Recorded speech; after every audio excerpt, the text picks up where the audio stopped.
Assalamu alaikum. Today I'll be teaching you about viral infection. I hope you know something about these. They are very common skin infections in the world.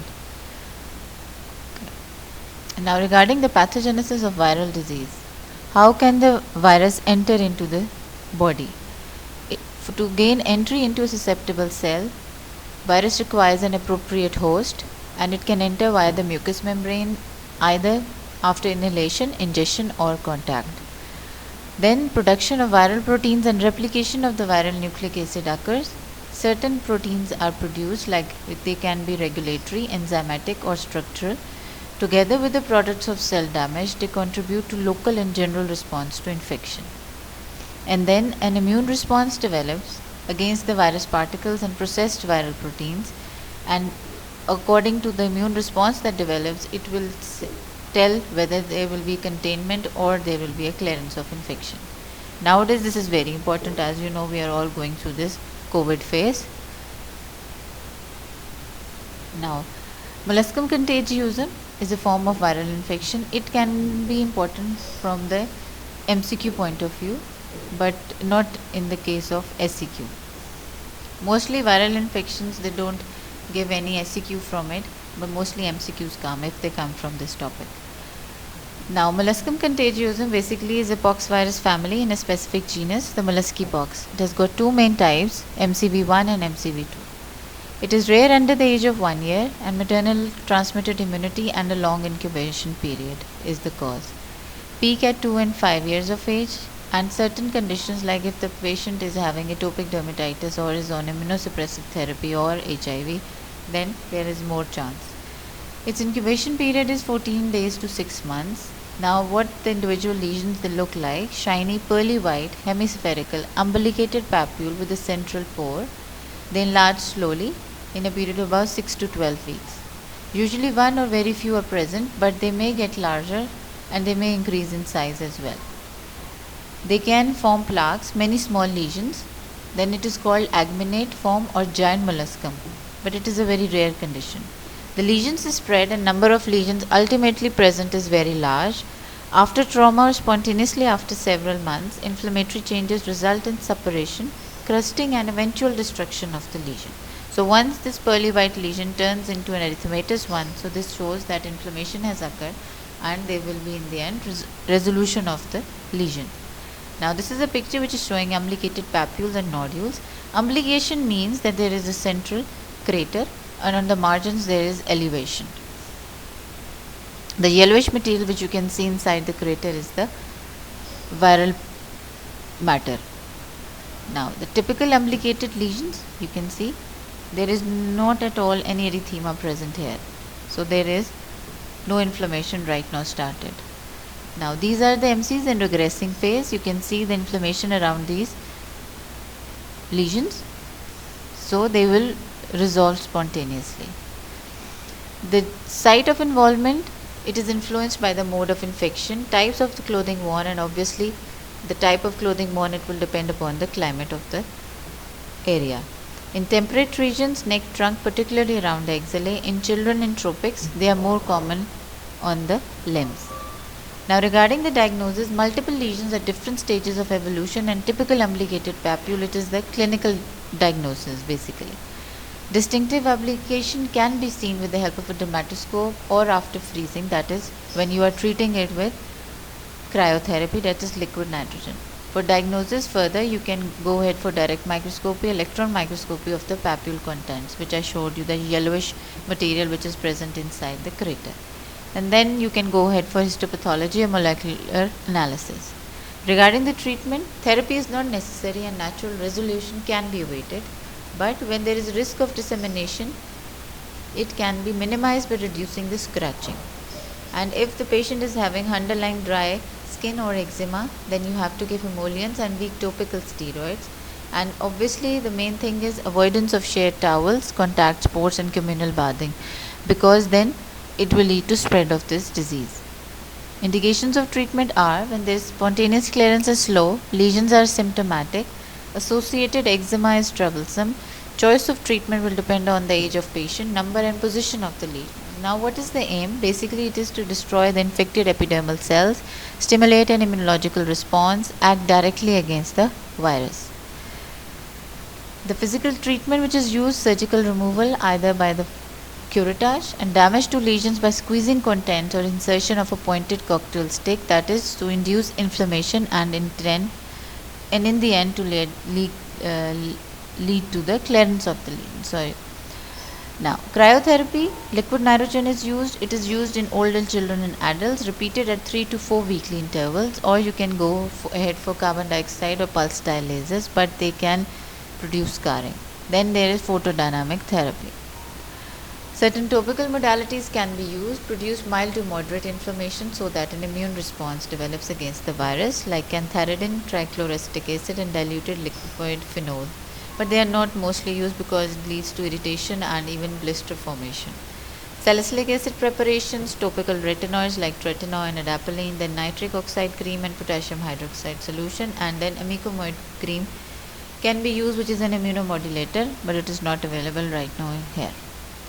Certain systemic therapy like intralesion interferon, cimetidine, cidofovir, intravenously or topically as a 1 to 3% ointment or cream, it is also not available.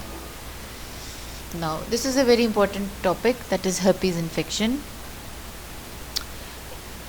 Herpes virus is a large enveloped DNA virus. It replicates within the nucleus and produces typical intranuclear inclusion bodies. Absence of virus elimination following the clinical recovery is the very important part of this herpes virus. Virus, it persists as a latent infection in cells for which the strain is specific, and under certain conditions when there is immunosuppression, then there is viral reactivation which produces acute infective episode with cellular damage. Two major antigenic types of herpes simplex virus. These are type 1, which mostly leads to facial infections, and type 2, that is genital infections, and considerable overlap is present in the disease manifestations. Type 1 is mostly present in infants and young children, type 2 mostly after puberty. In children, genital herpes shows that there is some instance of sexual abuse. Trauma facilitates in cases of keratinized skin, and autoinoculation can also occur with nail biters and thumb suckers. Exogenous hands in healthcare workers. They are more prone to these infections. Now, regarding the etiology, type 1 and type 2 herpes simplex virus, they can be transmitted either through direct contact or droplets from infected secretions entering via skin or mucous membrane. It can lead to primary infection. Then there is latent infection, virus persisting in ganglia of the sensory nerves and awaiting the primary infection site. Virus produces no viral proteins while latent and undetected by the host defense mechanism. Then during latency, the virus travels peripherally along the nerve fiber. It replicates in skin or mucous membrane, leads to recurrent disease. Virus is shed in saliva and genital secretions from asymptomatic individuals months following the first episode of the disease. The amount shed in active lesions is 100 to 1000 times greater, obviously. Immunosuppressed patients, they have got a high incidence. Cytotoxic therapy, HIV infection, topical immunomodulators if the patient is using, like corticosteroids most commonly, and if again atopic dermatitis, that the skin is dry, so there is more chances of scratching and causing the portal of entry for the virus. Now, regarding the pathology, cutaneous lesions, they show cytoplasm of infected epithelial cells. They become edematous. Cells, they swell. Ballonic degeneration occurs. Thick walled vesicles because of the combination of intra and intercellular edema. Dermis and epidermis is infiltrated by polymorphic leukocytes. Giant cells are diagnostic for herpes virus. 2 to 15 or more nuclei is present in them, and cutaneous and corneal epithelium can also have these giant cells. Regarding the clinical features, primary infection, the patient is previously seronegative. Individual may have subclinical infection, or severity is in this case is greater than in recurrence. The most important presentation of primary herpes simplex is herpetic gingivostomatitis, mostly caused by type 1 herpes simplex virus. Children 1 and 5 years of age and adults can also have it. Incubation period is 5 days. Stomatitis is present, high-grade fever, and the patient is in agony, malaise, restlessness, and excessive dribbling from the mouth. And there is odynophagia, dysphagia, gums are swollen, inflamed, and bleeding can also occur. Vesicles, white plaques are present on the tongue, pharynx, palate, and buccal mucous membranes. As you know that The mucosa is a trauma-prone site. The vesicles, they don't remain intact. These plaques, they lead to ulcers, and yellowish pseudomembrane can be present. Regional lymph nodes, they can be palpable and they can be even tender. Encephalitis is a rare complication, and after 3 to 5 days, the fever subsides. Recovery is almost complete in a period of 2 weeks. Now, this picture is showing crusted lesions with central crusting is present in many erythematous papules. There is erosions are also present, and some cases of hemorrhagic crusting. You see that tongue is also involved, and the labial mucosa is also involved. Herpes genitalis, it is mostly caused by herpes simplex virus 2. Male homosexuals and HIV infection, it is more common in those patients. Females, they may have similar lesions external genitalia and mucosa of the vulva, vagina and cervix. Their cervicitis can also be present, and which can lead to even ulcerative cervicitis. Now, another common presentation of herpes simplex virus is keratoconjunctivitis. Primary herpes infection is severe and purulent conjunctivitis. Opacity and superficial ulceration of cornea can also occur. Eyelids, they are grossly edematous, and vesicles on the surrounding skin and preauricular glands, they can be tender and enlarged. Neonatal herpes is another important type. Primary genital herpes infection or active recurrent infection in the mother at the time of delivery. There is high risk of transmission to baby by vaginal delivery. Central nervous system may be involved most commonly, or it can be limited to skin, eyes and mouth. When in the mouth, it is like gingivostomatitis.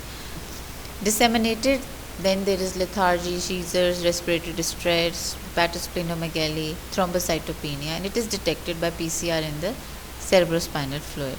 And after treatment with acyclovir, relapse of neonatal herpes is very common, but the good thing is it is very rare now. Now this is picture of neonatal herpetic ulceration. It is very painful for the baby.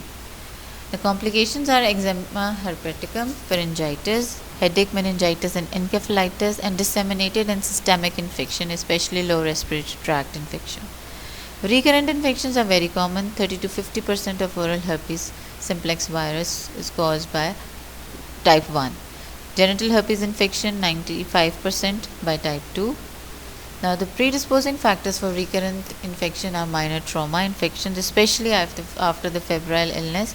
Mostly the patients say that we took antibiotics which were of high intensity, so we got this lesion on our lips. But basically, they were in a state of immunocompromisation, so that is immunosuppression. So, the herpes occurred, that is recurrent herpes occurred.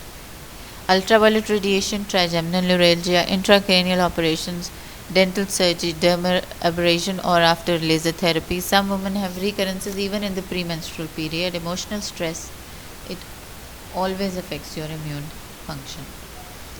Now, the difference from primary and recurrent infection is that in the recurrent infection, small sized grouped vesicles that occurs. There are no constitutional symptoms like fever, lethargy, etc., and buccal mucosa are very rarely involved. Recurrent facial herpes, it is the most commonest presentation. Itching or burning for an hour. Two small closely grouped vesicles on inflamed base. Pustular and crusting occurs in a period of about 7 to 10 days. Without scarring, eruption is painful just at the onset, or pain may last for a few days. Commonest site is face around the mouth, or it can occur anywhere on the body. Larger vesicles may occur in children. Now, this is the commonest presentation of herpes. It is not involving the border of the lip, it is just above the lip. Then again, herpes genitalis, it will present in the same way. The cluster of small vesicles will be present. It will be shorter duration than the initial infection, but it again is very painful. This is herpetic vitiligo, that is a viral infection of the pulp of the digit.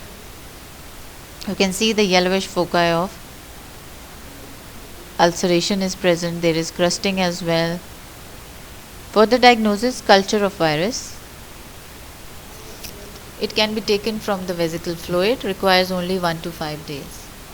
Primary infections distinguished by the seroconversion or rise in antibody titer. Recurrences, little change in the antibody titer occurs, and measurement of antibody is not helpful diagnosis of recurrent herpes simplex virus infection. Rapid diagnosis is by immunofluorescence. in scrapings of virus seen by electron microscopy in the vesical fluid again, detection of herpes simplex virus DNA by the PCR and CSF, and PCR is a rapid diagnostic method. Treatment: mild uncomplicated eruptions of primary herpes that require no treatment, topical antiseptics, but if there is severe primary infection or recurrent disease, then obviously antiviral therapy is needed. Acyclovir is the most commonest antiviral given. After triple phosphorylation, drug is incorporated into the DNA, interferes with the action of DNA polymerase and acts as a chain terminator. First phosphorylation step is catalyzed by special pyrrolthymidine kinase, which is only present in the herpes simplex virus infected cells. Effect of the drug only on virus infected cells, which is a very important thing. Valacyclovir and famciclovir, they have got same mechanism of action, but they have got a better absorption than acyclovir. Regarding the IV therapy, for primary herpes, 5 mg per kg is given 8 hourly. Twice this dose has to be given in encephalitis or neonatal herpes, but you have to adjust it according to the scenario. That is, if the patient is having kidney function derangement, then you have to adjust the dose. Neonatal herpes, high dose IV acyclovir is needed, that is 60 mg per kg per day in 3 divided doses. Oral therapy is usually recommended for less severe infection, 200 mg 5 times daily or 400 mg 3 times daily for 5 or more days, or 800 mg can be given twice daily. In general, in children, oral suspension is given in a weight according to the weight, 15 mg per kg 5 times per day for 7 days.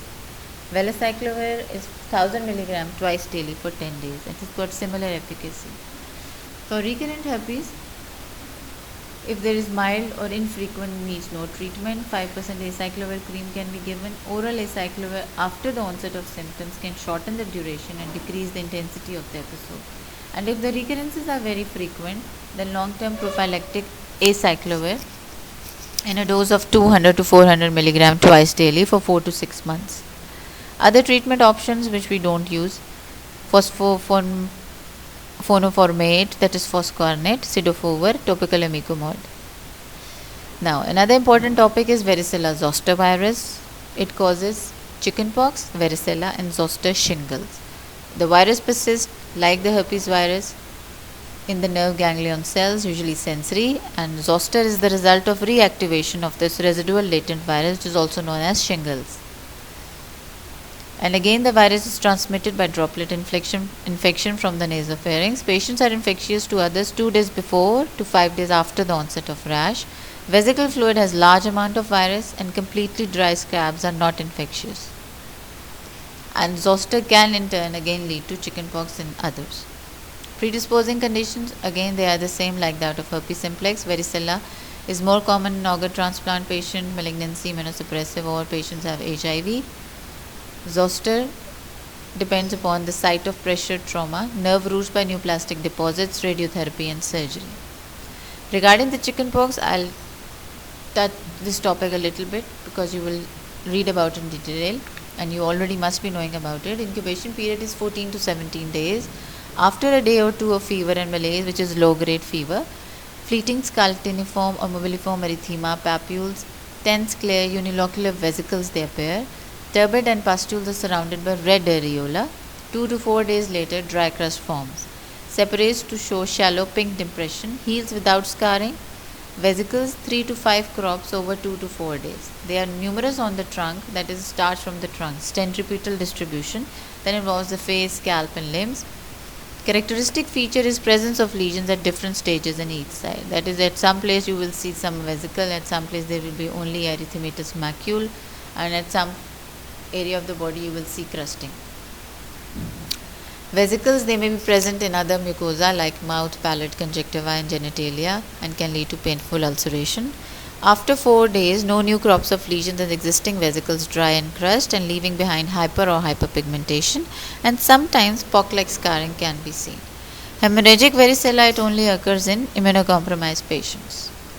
This is a severe varicella infection in an adult. And in pregnancy, maternal varicella in first 20 weeks of pregnancy, there is 2% risk of fetal damage. Skin lesions, CNS may be involved, ocular defects, and limb hyperplasia. 30% mortality within the first year of life. The complications, they can be either local or systemic. In case of local, secondary infection is the commonest, varicella gangrenosa and hemorrhagic varicella. Systemic, all the body systems can be involved: encephalitis, pneumonitis, hepatitis, viral arthritis, etc. Now, regarding the zoster or the shingles, pain is the first symptom, severe and accompanied by fever, headache, malaise, and tenderness, localized to areas of one or more dorsal roots. Sharply localized to the same area but may be more diffuse, closely grouped red papules, vesicular pustular lesions develop in a continuous or interrupted band. Mucous membranes within the affected dermatome may be involved. New vesicles continue to appear for several days, and lymph nodes in the affected area, they can be enlarged and even tender. Pain and constitutional symptoms subside gradually as the eruption disappears. Uncomplicated cases, recovery is complete in 2 to 3 weeks and in 3 to 4 weeks in older patients. Now, this is a varicella zoster infection which is involving the C5C6 dermatome. So, you can see there is some areas which are showing grouped vesicle appearance, and in some there is even crusting. Trigeminal nerve zoster is very important, and herpes zoster ophthalmicus is the most commonest type of shingles. Eye is affected in 2/3 of cases. Vesicles, if they are involving the side of nose and involvement of the nasociliary nerve, that is known as Hutchinson sign. Ocular complications, basically all kind of parts of the eye can be involved, which in the end can lead to scarring and even blindness. Involvement of ciliary ganglia will lead to Argyll-Robertson pupil. Now, this is crusting phase of herpes zoster ophthalmicus. Zoster of the maxillary division will involve the vesicles on the uvula and tonsillar area, and if the mandibular division is involved, then vesicles appear on the anterior part of the tongue, floor of mouth, and buccal mucous membrane. Orofacial zoster, toothache may be the presenting symptom, and then herpes zoster orticus is also important. Facial nerve, motor nerve, and vestigial sensory fibers. External layer including the pennine meatus, tonsillar fossa, and adjacent soft palate may be involved. Zoster, pain and vesicles in part or all of that distribution. Skin may be minimal, involved, and limited to the external auditory meatus. Compression of the adjacent neural structures lead to facial palsy, ear pain, and associate vesicles completes the classical triad of Ramsay-Hunt syndrome. Compression of the vestibulocochlear nerve leads to sensory neural hearing loss, dizziness, and vertigo. Nervus intermedius or geniculate ganglion, it impairs the taste sensation from the anterior 2/3 of the tongue and may even alter the lacrimation. Most commonest complication is post-herpetic neuralgia, that is, the pain persists even after 4 weeks of therapy. Commonest and most intractable sequelae: persistence or recurrence of pain more than a month after onset of zoster, but better considered after 3 months. Increases in incidence and severity with age. Predisposing factors are longer dermatomal pain prior to the eruption, if acute pain of zoster was severe, if the zoster rash was prolonged, and the patient did not have any antiviral therapy during that, and the patient's age is more than 60 years of age, and if the patient is diabetic, more chances are there. It has got two main forms: continuous burning pain with hyperesthesia, spasmodic shooting type, and pruritic crawling paresthesia. Allodynia, pain caused by normally innocuous stimuli, is present in 90% of the cases. Complications are the same as that of chickenpox, local and systemic complications. Diagnosis: electron microscopy of the vesical fluid. Tissue culture can be done. Detection of varicella zoster virus antigen. Direct fluorescent antibody staining of smear of varicella zoster virus DNA by PCR. Titration of complement fixing antibody in acute and convalescent sera. PCR analysis, skin biopsies, and viral nucleic acid PCR extracted DNA.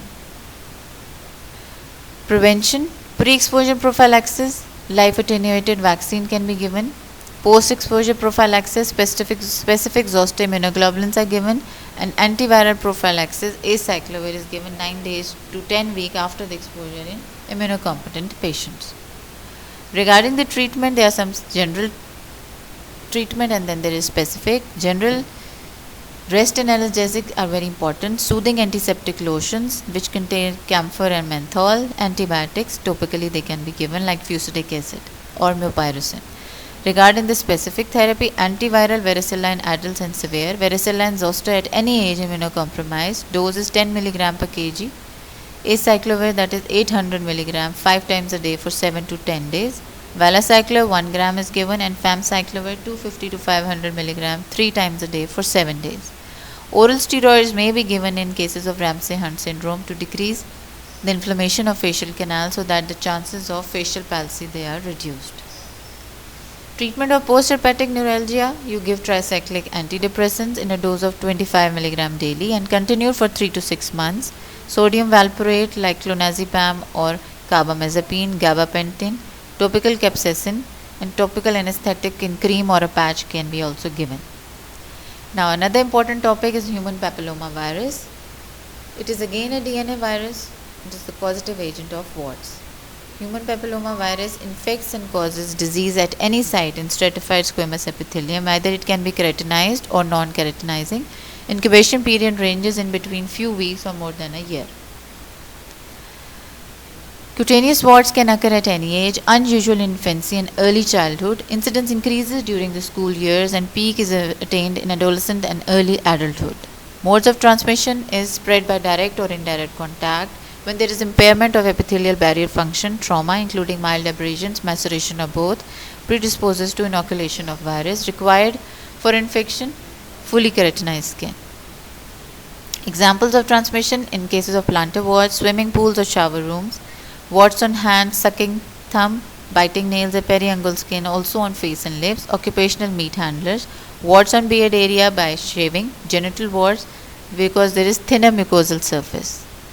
Clinical features that depend on the type of human papilloma virus, body site, immunological status of patient and environmental influences. Type 1, 2 and 4, they are commonly involved, the types of human papilloma virus. Firm papules, rough horny surface less than 1 mm to over 1 cm in diameter.